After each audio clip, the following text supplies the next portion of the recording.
ए पैगंबर, काफिरों का शहरों में ठाठ से घूमना तुम्हें धोखा न दे। ये दुनिया का थोड़ा सा फायदा है, फिर आखिरत में तो उनका ठिकाना दोज़ख है और वो बुरी जगह है।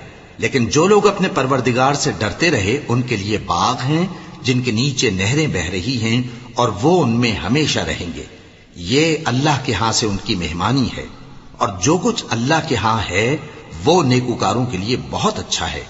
और बाज अहले किताब ऐसे भी हैं जो अल्लाह पर और उस किताब पर जो तुम पर नाजिल हुई और उस पर जो उन पर नाजिल हुई ईमान रखते हैं और अल्लाह के आगे आजिजी करते हैं और अल्लाह की आयतों के बदले थोड़ी सी कीमत नहीं लेते।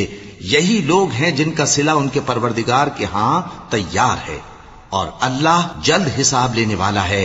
ए अहले ईमान, कुफ्फार के मुकाबले में साबित कदम रहो और इस्तिकामत रखो और मोर्चों पर जमे रहो और अल्लाह से डरो ताकि मुराद हासिल करो।